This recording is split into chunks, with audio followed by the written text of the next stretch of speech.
enfocamos, de hecho, la formación la enfocamos al concepto de un hotel, ¿vale? Porque es un simple ejemplo, pero nos encaja muy bien todo lo que queremos explicar de aprovechamiento de variables, de organizar bien nuestro trabajo y todo esto. Y al final hacemos la formación, que son unas 20 horas, ¿eh? No es algo muy... No es un máster en BMS, o sea, se aprenden muchas cosas y lo podemos explicar de forma muy, muy contundente. O sea, que es muy interesante.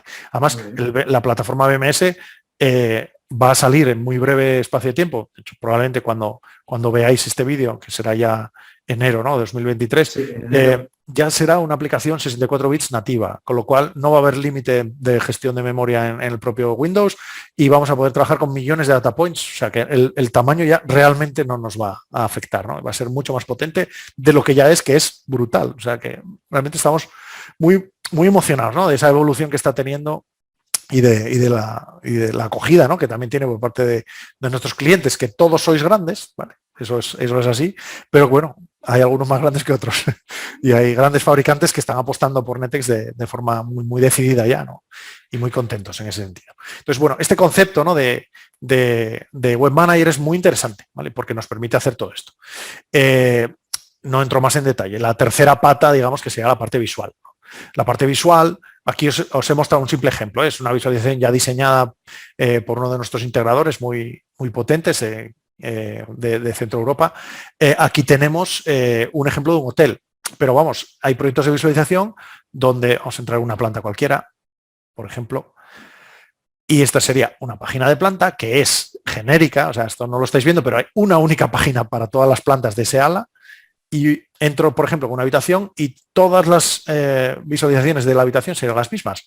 Lo interesante es que trabajamos también con pop-ups, ¿no? Por ejemplo, entonces tú puedes tener el control del clima o del do not disturb, etcétera. O sea, puedes estar trabajando control de iluminación y todo esto son pop-ups, pero se hace una vez. Para todas las habitaciones que son iguales se hace una sola vez. Se trabaja con variables. Entonces esto es muy interesante. Por eso lo de pensarlo muy bien primero, preparar muy bien el trabajo y hacerlo después os va a resultar un aprendizaje interesante, ¿no? Entonces, bueno, es muy potente, ¿no? A nivel de... Entonces, digamos, Julio, que tenemos por una parte lo que es la parte de desarrollo, donde tenemos todo el tema de la comunicación en KNX y tal. Eso es. Luego tenemos la parte de lógica, donde desarrollamos, podemos hacer cosas especiales. Y luego tenemos la parte de visualización. Esas serían las tres herramientas o las tres patas con las cuales desarrollamos el proyecto en Netex. Eso es. Bueno, la lógica como tal sería, digamos, un minijuego dentro de lo que es el BMS.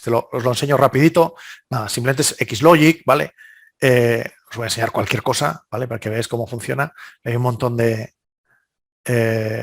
mira, esto lo creamos en un curso, por ejemplo, ¿no? Donde nosotros creamos un Telegram, pero que incluye la información del valor que tiene la variable, ¿no? Oye, pues te mando un mensaje, oye. Así es muy fácil, así es como está hoy día, entiendes todo el tema de la lógica. Está claro, genial. claro. Por eso me funciona a mí, de la otra manera no soy capaz. Pero con esto sí. Entonces, bueno, es un ejemplo, ¿no? que podemos crear, pero hay muchísimos, ¿no? Entonces, tú te creas esto y esto es algo que puedes invocar desde la propia visualización también. O sea, que realmente es muy interesante. La visualización te permite invocar X commands. Por ejemplo, yo puedo, incluso hay una función que me permite decidir si quiero hacer algo con pulsación corta, con pulsación larga, cuando suelto la pulsación larga. O sea, emulo incluso un pulsador KNX, con lo cual puedo hacer hasta el control de un dimmer o de una persiana de forma emulada con la visualización, ¿no? Entonces, muy interesante, ¿no? En ese sentido. Entonces, realmente... Entonces, con esa emulación, digamos que puedes más o menos testear tu proyecto antes de implantarlo, digamos. Sí, se puede, el BMS se puede poner en modo simulación. Hay un modo simulación y se podría incluso probar. A ver, no es una simulación, y simulas la posibilidad de habilitar los data points con valores, ¿no? Pero bueno, no es una simulación real de todo tu sistema, ¿no? Entonces, bueno, viene por ahí esta simulación, ¿no? Que te permite, sin necesidad de mandar información al bus, ¿no? Ver cambios en la visualización, etcétera. O sea, eso es así. Sí, sí. Entonces, eso, tendríamos la parte de core, la parte de gestión y la parte de visualización. Pero la lógica la consideramos dentro de lo que es el core, ¿no? Nosotros gestionamos toda la parte de scripts, por ejemplo. Mira, otra de las cosas interesantes es la parte de Lua, ¿no? Es decir, tú puedes también en Lua generar scripts directamente. De hecho, hay scripts muy complejos que te permiten, y esto ya es un gran juguete, ¿no? Una de las ramas nos permite incluso establecer comunicación con puertos serie o abrir un canal UDP, ¿no? Con una máquina. Yo puedo trabajar con un beamer, con un proyector vía UDP, por ejemplo. Entonces le envío comandos UDP a un proyector y lo hago de una manera muy sencilla. No necesito gran complejidad, ¿no? Digamos, o TCP o UDP, o sea, se puede enviar por HTTP también. O sea, tienes un montón de canales. Esto ya es más artesanal, ¿no? Pero para los que son buenos programadores, realmente le saca un juego muy, muy potente a esta herramienta, ¿no? O sea, básicamente la formación, digamos que explica un poco la primera parte, cómo traemos datos al BMS, luego cómo gestionamos toda esa información, base de datos, empezamos a grabar información y luego ya cómo visualizamos en un proyecto, ¿no? No nos da tiempo a hacer un proyecto tan grande, ¿no? Como este, pero aquí veis otro ejemplo de habitación, por ejemplo, ¿no? Bueno, ellos lo que tienen es muy optimizado en este ejemplo toda la visualización usando pop-ups, puedes cambiar la habitación en tiempo real y al final no deja de ser la visualización del de recepción, pero bueno, luego si ves hay una visualización para la persona de limpieza que es distinta y es más en modo smartphone, o sea, puedes hacer visualizaciones para un smartphone, para una tablet, no es solo por PC, es decir, se hace vía web, hay una app para iOS y para Android donde tú puedes directamente tener tu control en tu app de tu edificio, o sea que realmente es muy actual, digamos, ¿no? No es un simple SCADA, PC, aunque es lo que os estoy mostrando aquí, ¿no? Pero bueno, era para que veáis un poco a nivel gráfico unos ejemplillos, ¿vale? Para que no dejásemos de ver algún ejemplo, ¿no? Aquí veis un poco eso. Distintos tipos de habitación, ¿vale? Y al final el trabajo es hacer 3 ejemplos de habitación, no 400, es decir, que utilizan las variables y todo eso. Bueno, no sé, como introducción, si surge alguna pregunta más, pero bueno, yo creo que... No, vas genial, ¿eh? Vas genial. Me estoy enterando hasta yo. Muy bien, sí me gusta. Nada, a nivel de presentación, ya os digo, hay una que os explica un poco todo esto, está en español, os la dejaremos, ¿vale? Para que la puedas poner donde el vídeo. Y luego teníamos otra donde justificábamos, es que es un poco, y si queréis lo comentamos, ¿no? ¿Por qué? Para los que sois KNX, ¿no? Integradores KNX, realmente, ¿cuándo realmente y por qué es necesario utilizar un BMS, ¿no? Entonces, ciñéndonos un poco a lo que es KNX, en esta presentación, que además es lo primero que explicamos en la formación, pues os podría ver bien, ¿no? Como idea, ¿no? Y aquí lo que hablamos es explicar los distintos escenarios, ¿no? Que tenemos en topología, ¿no? En KNX. Cuando integramos una instalación en KNX, ¿qué problemas o qué dificultades nos encontramos, ¿no? Y ya os digo, en unos minutos os voy a resumir y para que al final entendáis cuál es nuestro argumentario de decir por qué necesitamos BMS cuando tengo mucho KNX, ¿no? ¿Por qué es una solución que me va a resolver el gran problema que me surge con esto, ¿no? Entonces, bueno, hay básicamente 5 escenarios, vamos a hablar de 2 sin NetEx, los escenarios clásicos, ¿vale? Para que me sigáis. Esto muchos lo reconoceréis, ¿no? Es un sistema KNX con una serie de líneas, un área, ¿no? Un área KNX con una serie de líneas y todo es TP, es todo Twisted Pair, par trenzado. ¿Vale? Tú, si tienes alguna pregunta, Antonio, me paras, ¿eh? Sí, pero sí, bueno, básicamente aquí en un sistema KNX normal, y es una de las ventajas que tiene KNX, nosotros cuando relacionamos todos los dispositivos entre sí, bueno, pues si surgen relaciones entre elementos de distintas líneas, como sabéis, los propios acopladores de línea en su tabla de filtros pues calculan, ¿no? El ETS calcula todos esos permisos de forma automática, ¿vale? Entonces, en un proyecto donde tú tienes todas estas líneas, haces tu trabajo, las tablas de filtro en teoría están calculadas, vuelcas todo a los acopladores y en teoría funciona, no hay ningún problema. En teoría no, funciona seguro. Esto es otra de las cosas que suelo decir. Si tú lo programas bien, siempre funciona igual de bien. Y si lo programas mal, siempre funciona igual de mal. No hay milagros, ¿no? Ni para uno ni para otro. Pero bueno, al final, nosotros en la línea 0, que es una característica que tengo que destacar ahora, tenemos continuidad eléctrica. Es decir, para que me entendáis, si un acoplador escribe un telegrama del acoplador de línea 1, lo pone en línea 0, no podemos evitar que llegue todo ese telegrama a todos los demás acopladores. Eso es gracias a esta continuidad eléctrica que me da esta línea, que es de cobre también, ¿no? TP. Claro, esto está muy bien, pero tenemos un problema. Y el problema es que cuando yo añado, por ejemplo, una visualización, claro, cuanto más grande es un proyecto, más necesaria es una supervisión, claro, de todo lo que hay ahí dentro, porque al final tenemos muchos elementos y no los podemos controlar todos. Se pueden desconectar cosas, podemos tener pérdida de datos, etc. Entonces, claro, cuando yo necesito supervisar, se supone que necesito subir toda la información ahí arriba. Es decir, lo que yo antes poníamos unos números verdes que veis debajo de los acopladores, el 1, el 2, el 3, el 4, el 5 y el 6, con eso quiero intentar representar el tráfico local de cada línea, podríamos decir, ¿vale? Claro, arriba yo voy a tener que tener todo ese tráfico, ¿vale? Y ahí es donde decíamos, si establecemos más o menos un tope de telegramas por segundo en una línea de unos 10, 12 telegramas por segundo, que es una referencia interesante porque me permite en paralelo poder programar, porque claro, si tú llevas a saturación a una línea, que podrías tener 40 telegramas por segundo sin problema, el problema es que para programar un dispositivo lo tienes que sacar de ahí, porque no tienes ancho de banda para poder programarlo. Entonces, solemos hablar que para un runtime normal, 10 telegramas por segundo es suficiente, de sobra. Si echáis cuentas, 10, 12 telegramas por segundo, en una línea, un día supondría 1 millón de telegramas, porque hay 80 y pico mil segundos al día, por 12 telegramas, 1 millón de telegramas. Es muchísimo. O sea, yo de hecho en mi casa he calculado y tráfico medio mío son 4 o una cosa así por segundo, no necesito más, son muchísimos. Entonces, 10, 12 telegramas por segundo son muchísimos. Claro, el problema está que yo si subo todo ese tráfico a la línea 0, pues tengo un problema grande de ancho de banda. Me lo como totalmente el ancho de banda. O sea, ya tendría exceso de tráfico. No sería capaz. Entonces tendría que volver atrás y sacrificar funcionalidad en mis líneas, dejar de tener 10, 12 telegramas a pasar a 1, 2, 3, 4, 5, como mucho. Y esto solo estoy mostrando 6 líneas, claro. Daros cuenta que en topología clásica en CANX podría haber hasta 15 líneas en un área y 15 áreas, o sea, sería inviable totalmente. Entonces, esa es la gran limitación. Pero es que hay otra más que es importante y a veces invisible. Los propios acopladores, si os fijáis un poco en detalle, bueno, si se puede hacer un pequeño zoom aquí, mira, una filter table de estas, ¿no? Tienen unos buffers, ¿vale? Esto, bueno, pues es una parte del acoplador. Y esos buffers lo que hacen es, para los dos sentidos de la comunicación que tienen, almacenar los telegramas. Los van apilando, es una especie de pila first in, first out, ¿no? Los telegramas los va poniendo porque no le da tiempo real a procesarlo, ¿no? Entonces, claro, el problema está en que el buffer de abajo, bueno, si hemos sido capaces de resolver el problema del tráfico sin abrir los filtros, que esto es otra cosa que habría que explicar más en detalle, ¿no?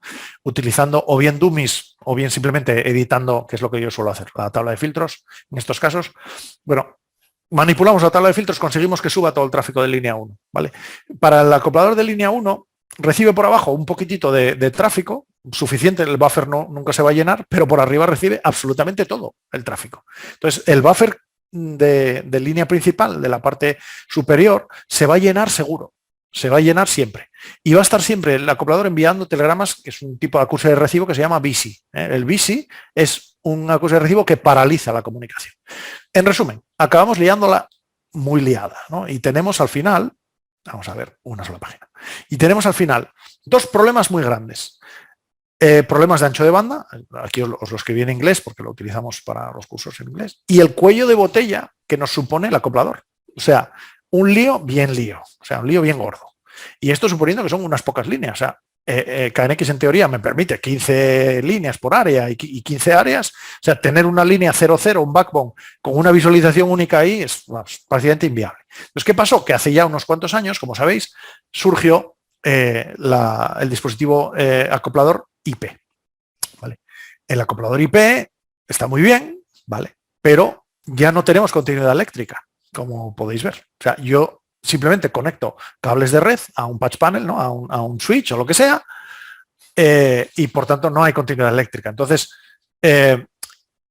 necesitamos, digamos, emular esa continuidad eléctrica. Y por otro lado, también lo que nos permite este dispositivo, es una ventaja, es poder, por ejemplo, para programar en ETS, poder acceder directamente a la línea utilizando un servicio que se llama tunneling, ¿vale? KNX NetIP tunneling, ¿vale? El servicio tunneling es muy interesante porque pues yo elijo la IP de tunneling, ¿no? La IP específica de ese gateway para poder acceder y accedo, ¿vale? Está muy bien. Desde mi punto de vista, como visualización, por ejemplo, si yo quiero una visualización, esta conexión tunneling no me sirve porque solo vería la primera planta del hotel, por ejemplo. no vería todo el hotel. ¿Qué tengo que hacer para poder ver en una visualización todo el hotel con esta arquitectura? Bueno, pues utilizar el otro servicio, el servicio routing. Se llama routing multicast, ¿vale? Que es un servicio que nos permite emular esa continuidad eléctrica. Al final, simplemente con la IP de color rojo, si podéis verla, la IP de color rojo nos ofrece la misma IP como segunda dirección IP, que se llama, son unas IPs de tipo D, se llaman para multicast. Entonces, al final se solapa con la MAC del dispositivo. Bueno, al final el destinatario de los mensajes es esa dirección y conseguimos pues que cuando sale un telegrama de la línea 1, pues llegue a todos los demás. Pues, al final se supone que son como el destinatario del telegrama. Un lío también, porque al final tienes que tener el servicio routing habilitado en tu sistema KNX y a veces hay edificios en los que no te lo permite el administrador de red y estás ya fastidiado. O sea que problema encima de problema. Y encima, cuando tienes la visualización, bueno, si bien es cierto que el ancho de banda no es un problema, porque aquí pasamos de 9,6K, ¿no? de velocidad, 9.600 bits por segundo, pues podríamos tener ya 10 megabits por segundo, 100, depende del tipo de hiperrouter, pero 10 megabits ya son 1000 veces más velocidad, con lo cual en principio el ancho de banda no es un problema. Pero sí seguimos teniendo el problema del cuello de botella de los acopladores, que era algo invisible que os mencioné antes. O sea, un lío al final. Incluso usando hiperrouters podríamos tener problemas en una instalación. Y cuanto más grande y más compleja, más nos venimos arriba y más tráfico le metemos y mayor va a ser el problema. Y el tortazo que nos vamos a dar, ¿no? Bueno, pues esto hay que evitarlo. Entonces, lo que hacemos con el BMS, para que lo entendáis, es usar ese tunneling que no nos servía porque solo nos permitía ver una pequeña parte de la instalación, pero de forma masiva. Es decir, el BMS es capaz de abrir un driver con cada línea a nivel tunneling. Es más, podría abrir hasta 1000 drivers sin problema. Y con la versión 64 bits ya no tendríamos límite. Podríamos habilitar una conexión para cada línea, que es una conexión muy robusta, que no nos obliga, si os dais cuenta, a enviar tráfico a la línea principal y que por tanto nos permite tener una solución robusta y en tiempo real integrar toda la información. ¿Vale? Entonces, esto es lo que hace el BMS, conectarse con cada driver directamente. Por eso necesitamos mapear muy claro en el ETS qué interfaz IP tiene cada línea. ¿Vale? Y entonces, con esa interfaz IP, al final, distinto, lo que hacemos es seccionar el tráfico y no hay problema de tráfico. Yo puedo tener 10-12 telegramas por segundo sin problema, aunque tenga 1000 líneas, porque el BMS al final a nivel de software lo gestiona bien. Esto es un tercer escenario. No tengo problema de ancho de banda en el IP, porque no tengo tráfico extra ahí arriba. Tendré 4 telegramas sueltos que haya por ahí generales. Sigo pudiendo comunicar las líneas entre sí. No tengo cuello de botella porque no he necesitado editar las tablas de filtro y por tanto me ahorro todo ese tiempo. Entonces es fantástico. Pero claro, si tenemos el problema del administrador de red que no nos permite usar el routing, pues bueno, pues no podríamos comunicar las líneas entre sí. Y pensando, de hecho, en esta característica, claro, si os dais cuenta, el BMS solo usa tunneling, con lo cual realmente el routing no lo usamos, no lo necesitamos. Por lo tanto, podríamos, en vez de adquirir hiperrouters, en algunos proyectos, no en todos, pero en algunos proyectos, podríamos simplemente utilizar IP interfaz, que es más barato, más económico. Un IP interfaz nos llevaría al escenario 4, ¿vale? Lo pasamos rápido, ¿vale? Bueno, por cierto, aquí os menciono también en esta presentación, que también os dejo, lo de la redundancia, main backup, ¿no? Sería 2 servidores, ya nos ofrece esa garantía de que no va a haber ningún problema por tener todo, llevarlo todo a un ordenador, ¿no? Que podríais pensar algunos, es que va a depender todo de un PC.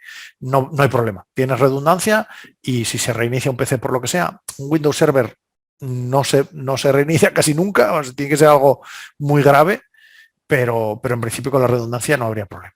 Entonces, bueno, pues ese escenario 4, bueno, esto ya lo hemos comentado, el árbol de ítems, todo esto lo voy a obviar. El escenario 4 sería este. En vez de utilizar hiperrouters, yo no necesito hiperrouters, pongo un simple interfaz IP. Si, por ejemplo, tengo un hotel con 500 habitaciones, si yo convenzo al hotel, en Emiratos, por ejemplo, se usa mucho, los hoteles son, cada habitación es una línea IP con su interfaz, su fuente, etcétera. Bueno, pues por seguridad, porque no tienes absolutamente ninguna manera de hackear una habitación del vecino. O sea, es imposible. O sea, solo desde el BMS tienes acceso a todo, pero una habitación con la otra es imposible de hacer nada, ¿no? Entonces, la seguridad es absoluta. Interfaz es más barato que un acoplador de línea y, evidentemente, bueno, pues tienes que utilizar cuantos más mejor para reducir el tráfico en las líneas. Y esto también nos permite el ver nichos de mercado, ¿no? Es decir, yo puedo, gracias al BMS, pues conectar 200 tiendas 100 farmacias de una empresa, 400 oficinas de banco. Es decir, el BMS ya te permite hacer proyectos de este estilo también, porque te permite integrar múltiples multisite, ¿no? Es decir, no tienes limitación en ese sentido, simplemente es habilitar una infraestructura TI que sea un tipo VPN, que sea local para el BMS todos esos interfaces, ¿no? Entonces, ese sería un escenario interesante. Y hay un quinto escenario, que yo siempre digo en broma, 1 más 4 es igual a 5, pues ahí lo tenéis. El primero más el cuarto nos dan el quinto, que es, si yo tengo una instalación antigua, porque os puede pasar, pues que yo ya tengo, esto es muy interesante, pero bueno, el último proyecto que hice, pues le metí 10 líneas normales, ¿no? Y sí es verdad que tuve que sacrificar o tengo problemas con la visualización, son cosas que pasan. Pues se puede resolver. Es decir, tú tienes la posibilidad de poner un interfaz IP en paralelo a cada línea, al acoplador, no hace falta quitar el acoplador de línea, el que tenías, no pierdas ese dinero. Simplemente propon una pequeña modificación que es añadir aquí la interfaz IP, lo conectas en paralelo y el BMS se conecta a través de él. No tienes que editar las tablas de filtro, o sea, limpias las tablas de filtro que tenías llenas de tráfico que tenías que subir ahí arriba de forma innecesaria y la visualización, pues que sea cliente del BMS, que sea la visualización del BMS. Entonces, esa se adapta genial a instalaciones existentes, ¿eh?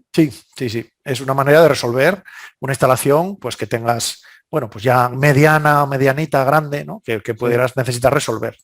Pero bueno, simplemente la cuestión es entender, ¿no? Cómo funciona y el concepto, ¿vale? Y era un poco el objetivo, ¿no? de esta primera sesión. Creo que os he dado un poco una brasa importante, pero bueno, espero que os haya parecido interesante. Yo creo que sí, Julio. No sé, ¿algo más que quieras comentar o quieras aportar para el entendimiento de Netex antes de acabar? Pues, no, básicamente el mensaje es un poco ese, ¿no? Es como conclusión, recordad, ¿no? que el BMS es software, ¿vale? Es un software que, digamos, supone el cerebro de una instalación más o menos grande. Y nuestros sistemas a controlar pues serían nuestros sistemas KNX, Modbus, BACnet, es decir, hay múltiples protocolos nativos, pero que no solo se limita a instalaciones en edificios. Podemos integrar gestión hotelera con las propias instalaciones, podemos integrar Internet de las cosas, podemos traer información a través de APIs, ¿no? API REST, es decir, hay muchísimas aplicaciones posibles. Es escalable, con lo cual puede servir para un edificio, para 100 edificios, donde podemos luego hacer un clúster y acceder a todos ellos. Es muy robusto, al final eso es un poco la idea, es decir, tenemos incluso la posibilidad de utilizar redundancia y hacer que la solución sea lo más robusto posible. Y a nivel de coste, pues es escalable también, es decir, en función de la necesidad, pues se va pidiendo y se puede incluso hacer upgrades. Básicamente las licencias se basan en upgrades de puntos, de data points, pero también de conexiones simultáneas de visualización. Es decir, lo normal es que tú en un edificio necesites 2 o 3 visualizaciones simultáneas, ¿vale? Es decir, puede haber 50 personas que tengan acceso, pero que estén conectadas a la vez, va a haber pocas.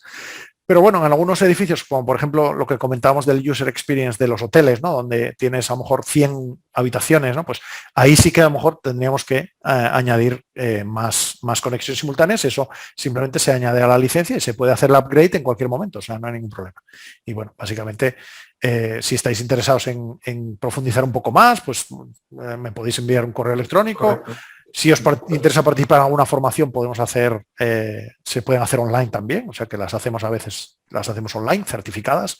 Ya más recientemente, por tema pandemia, pues hemos empezado a hacerlas así, aunque lo normal es hacerlas presenciales. De hecho, yo he estado haciendo formaciones de Netex en España, prácticamente en toda España, pero también en México, en Brasil, en Chile, en Argentina, en Perú, o sea, hemos dado un montón. Entonces, bueno, lo podemos ir viendo, pero bueno, el online es muy interesante.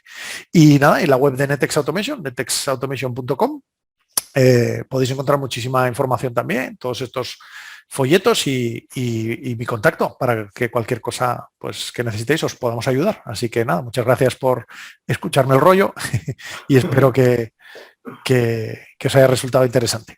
Bueno, Julio, pues oye, ha sido un placer. Es decir, me siento, no sé, como orgulloso, ¿no? De haberte conseguido que puedas venir a nuestro canal, puedas haber hablado de Netex. La exposición ha sido magnífica, ha sido muy clara, que es lo que se te pedía, que fuera no técnica. Puede ser que a lo mejor alguien que vea este vídeo, que a lo mejor tenga mucho nivel, le haya resultado un poco tal, pero bueno, para eso tiene tu contacto, te puede hacer las consultas mucho más técnicas a ti. Yo vuelvo a decir lo de antes, yo siempre recomiendo que si te vas a meter en un berenjenal de un BMS de este tipo, que hagas el curso. Yo soy más de que hagas el curso a que a que te mires un vídeo, porque aquí en Andalucía o en el resto de España el roce hacer cariño y el hecho de verte contigo, estar contigo 20 horas a tu lado, almorzar contigo y tal, eso crea vínculo, crea contacto, luego te mandan un WhatsApp para hacerte consultas, y no es lo mismo, Julio, el roce hacer cariño. El hecho es así. De hecho, una de las cosas más bonitas de nuestro trabajo es los amigos que acabas haciendo por camino. Exacto. Eso, en mi opinión, es de las cosas que más enriquece. Entonces, sí, es así. Bueno, pues nada, chicos, espero que os haya gustado esta saga de tutoriales. Espero veros el lunes que viene en el siguiente tutorial. Como digo, aquí tenéis a Julio a vuestra disposición para cualquier consulta que tengáis de antes. Julio, muchísimas gracias por haber venido a Iconic School y nos vemos en otra ocasión. ¿De acuerdo? Gracias a todos. Un abrazo. Chao. Chao.